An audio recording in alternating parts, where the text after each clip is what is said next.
الانقلاب بيجي منهم وفي نفس الزول جاء وسوس لك في عدانك وخشاك قال لك الجيش ده جيش قومي، ده هو ذاته اخوه خالته تلقاه البيجي فريق اول ده، البيجي بيكون قاعد في الكرسي ده، البيجي بيكون مسؤوليه مباشره من الجيش. فده انت الكلام ده لابد ان تحطه في راسك. لكن انت داير تساق تمشي بالقلع، ده مشكلتك انت، ده ما مشكلتنا نحن. الكلام ده نحن وضحنا لك الان هنا في اللايف ده. انت لو قبل كده قام منك بليبيا بالقلع انت لابد ان تفهم الكلام ده يعني.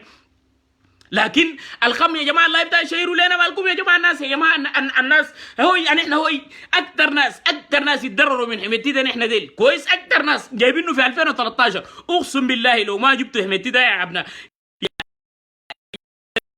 ما بسمعوا الفتن والمشاكل. اقسم بالله خرطوم ده نسيتر له النهار، والله نهار نسيتر له، والله شمس فوق، شوف شمس فوق والله المال لا بيسترحى الا بطرحه. لكن جبتوا لنا حميتي ده قاعد كسبه في النص عديل كده كسبه.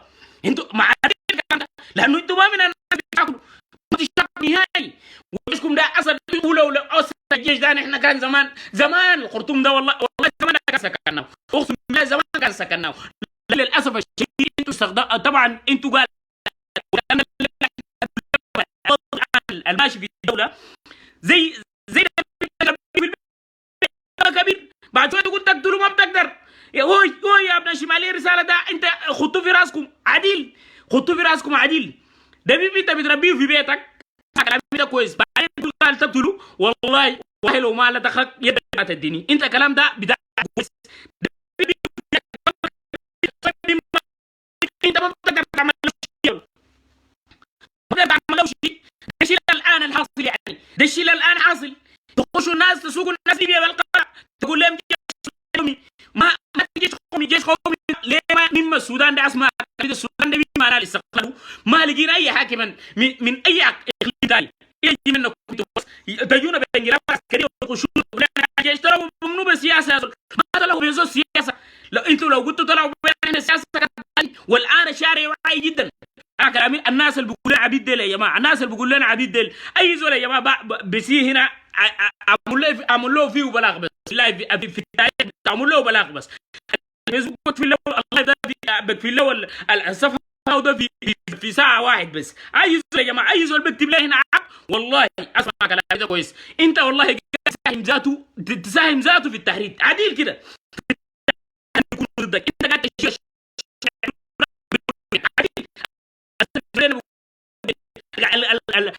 يا جماعه الكاتب هنا قال يا عبي عبده احنا عبيد الله سبحانه وتعالى ومقتنعين بالحاجه ده. لكن في من ناحيه بتاعت معرفتكم انتوا بتعتبروا انه استفزاز يعني استفزاز.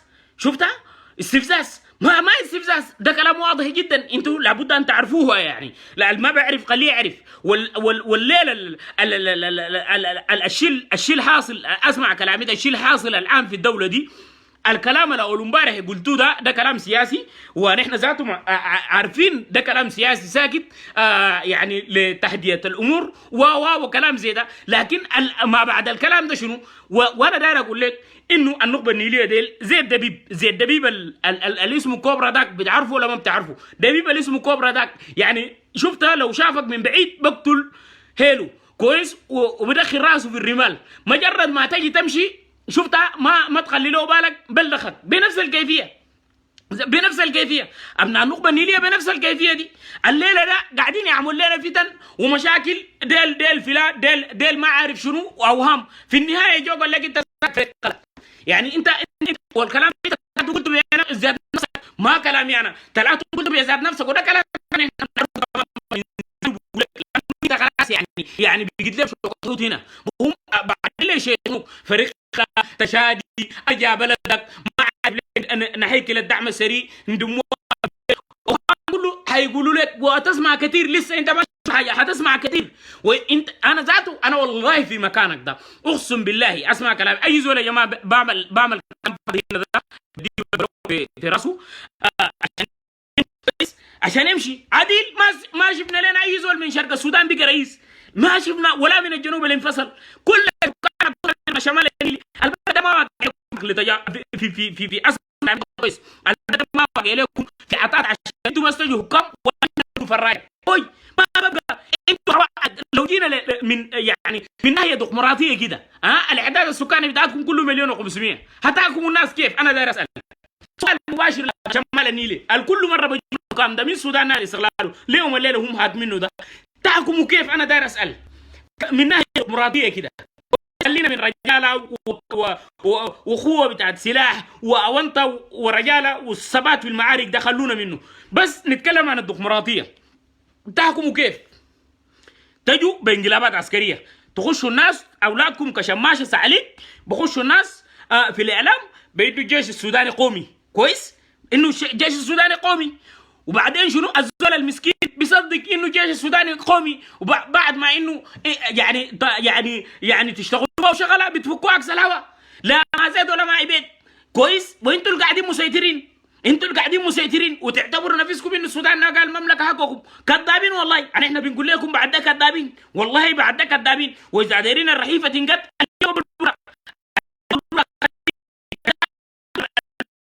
عشان نعرف البلد دي ذاته سيده الحقيقي منه. الكلام بتاعت الدسدسه والكلام بتاعت الناس ده خلونا منه، ده كلام كله نحن هوي. واي زول يا جماعه مشكله ما مشكله يا جماعه، ما مشكله بتاعت كيزان ولا اباريك، هوي اي زول خليه يخط الكلام ده في راسه.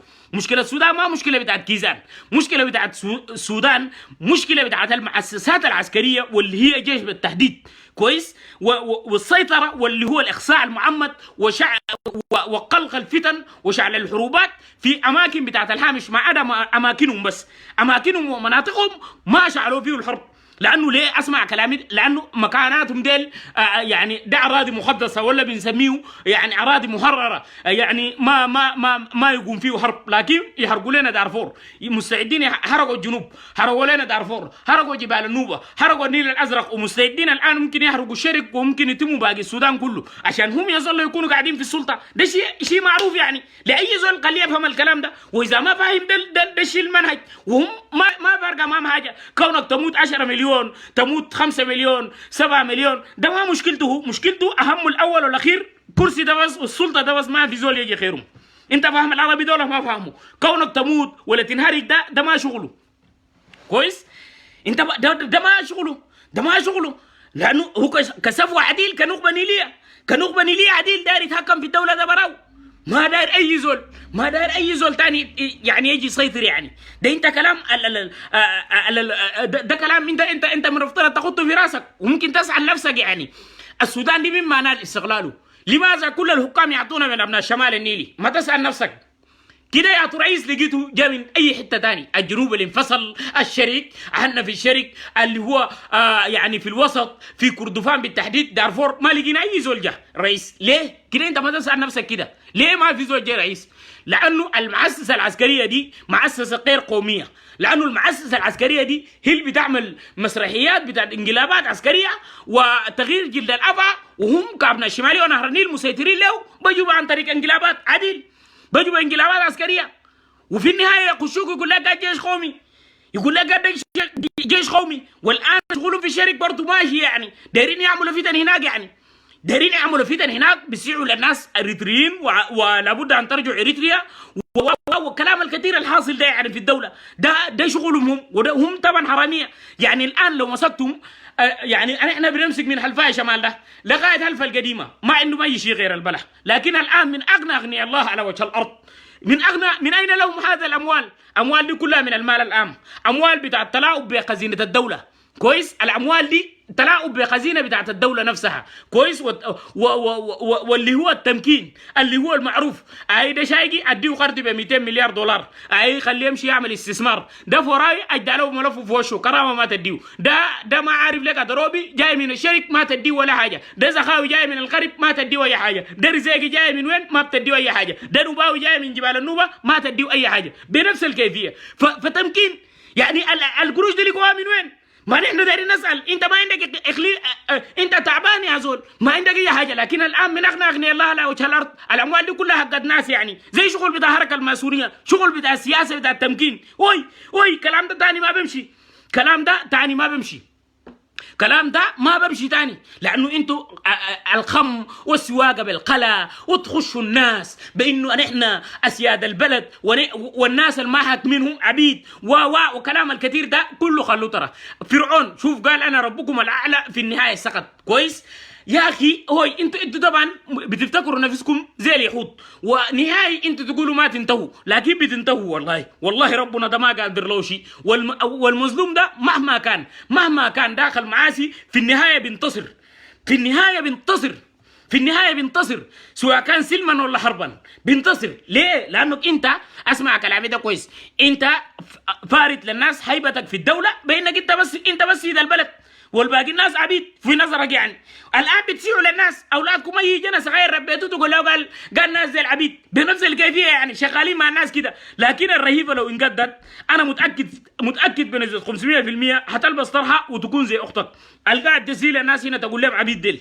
احنا والله امهاتنا ولونا للتعب وللاكل الكعب، وزيك ده والله احنا لو ما لبسناه طرحه والله لا نلبسك، والله نلبسك طرحه ولبسك ستيان، والله نلبسك طرحه وستيان عشان ما تتكلم ساكت هنا. لانه انا اساله همتي ذاته بوريكم نحن شنو، هو مش بالرغم انه خاطينه صبه في النص بوريك نحن شنو. فكلام القارئ والله ده همتي اللي انت كان خاطيه انه يحميك، لكن الان زهى منك وانت ظهرك فاتح، عشان كده قاعد تبلبل وتلعب بجاي يمين شمال عشان داير لك شنو، داير زول يحميك. ما في زول بيحميك بعد ده، بس بعد ده بل تقيل. شفتها همتي ده نعم رفضي تام، وهمتي ده قتلنا نحن ديل كنا بنقود معاه معارك. كويس الكذابين نحن ديل كنا بنقود معركة وادي هور، معركة غوزونغو. وين انتم من الموقف ده؟ الناس الان اللي قاعدين يقولوا اوه قتلنا وسوانا وشنو، وين؟ نايمين في سراير بتاع امهاتكم ما بتشاكلوا، وفي نفس الزمن تقولوا وكسارين تلج الجلابي، وهو الجلابي ذاته الازمه، الجابي متي ذاته الجلابي، امثال ناس احمد كسله وكميه من الفلنجات. يعني ما بعرفوا سياسه، اللي بيشوفوا في فيل وبطعنوا في دله كجلاب عديل. الجابي متي ده منو؟ جابوا يعني جا نفسه وراه كده لقى نفسه بس فريق اول. لا جابوا الجلابه ديل دربوه ادوا سلاح قال له امشي قاتل واحمينا. لكن الان وكيت الشغله انقلبت، ولا زي اللي بنقول قلب السحر على الساحر، خلاص بدوا انه دايرين يشيطنوا فريق خلا تشادي ارجع بلدك. يعني كده قربت للسلطه بيشيطنوك، وهو نحن كان بيخافوا التخوف بتاعتهم كله كان مننا. لشنو؟ لانه بيقولوا الناس زي يعني بيقربوا للسلطه، الناس زي بيحكموا، ونحن دايرين البلد ده واقع لنا في عطات كابنا الشماليه نحن بس بنحكم، والشعب ده الناس ما واعيين نخمهم بانه الجيش قومي. الجيش ما قومي، الجيش اولادنا فلنقايات قاعدين تستخدموهم مخوت حرب. كزول مثلا انا كمثلا من ضمن الناس مثلا امشي الجنة في الجيش، الظروف الماديه بتاعتي بتكون كعبه وما عندي ما بقدر ببني مستقبلي، بقوم بمشي بخش جيش بتدرب صفا وانتباه. كان زمان انا بعرفه في 40 يوم، الان ما عارف بقول لهم شهرين ولا 3 شهور ولا 4 شهور ولا 8 شهور ما عارف. لكن في 40 يوم زمان بتغرج، في 40 يوم بخرجوا ناس بيجيبوهم لنا ناس بنقبلهم اسرع، بنقول لهم انت هسي مما اتجندت، وفيديوهات موجوده يعني مما مشيت انت اتجندت في الجيش ده يعني ليك كم فتره. واحدين بيقولوا لنا 40 يوم، شهر و10 ايام، واحدين بيقولوا لنا لهم 50 يوم، واحدين بيقولوا لنا لهم شهرين، واحدين بيقولوا لنا 3 شهور. كده بيجيبوا الناس بس كده وهم برجعوا ورا بيكونوا كده ما بقدروا بيشاكلوا. كذابين ساكت لبس بتاعت اللي هو بس هم فالحين في شنو؟ فالحين في خلق الفتنه والاساءات للناس في الفيسبوك، وبيشيلوا الرطب من الترابيز بيحطوا فيها اكتافهم قالوا هم اسياد البلد. لكن والله انا اتحداكم الكلاب اللي خاتين الرطب ده كلكم، نتحدى اي مره منكم خليه قابلنا في الميدان. ابقى راجل بس قابلنا في الميدان. والله لو ما لبسناك طرحه بقيت زي اختك، والله الا نحن امهاتنا ديل ما الا ابهاتنا ديل والله الا ما مشوا جابوا امهاتنا ديل من يد الرجال. اقسم بالله ودين ايماني والله لو ما لبسناك طرحه الا امهاتنا ديل ما مشوا جابوهم من يد الرجال، اقسم بالله. فانت تشيل رتبه تاخده ساكت او انت، لكن لو جينا قلنا لك تثبت في معركه ما بتقدر تثبت، والله تبقى زي اختك كذاب ساكت بس فارد لشنو؟ تشيل عصايه للناس تعليمات اهي سلمونا نظيف، اهي ما عارف لك اكسح امسح كده، شغالين كده كابنا شماليه ما بتشاكلوا نهائي. قاعدين بعد ما المعركه ينتهي تجونا بالاسم شنو؟ بالحاجات البسيطه دي. الرفض خليه يكون رفض تام. اذا دايرين الدوله السودانيه دي تكون دوله سودانيه، اسمع كلامي ده، اذا دوله سودانيه دي دايرين انها تكون دوله سودانيه متعافيه ودوله سودانيه خاليه من الحروب، في حاجه واحد بس الناس تعملها، اللي هو الجيش السوداني ده يكون جيش قومي فيه كل المكونات، لكن ما يجونا سواقه بالقلع واوهام، وفي ناس برام مسيطرين كشوايق وجعليه ومهس وشكريه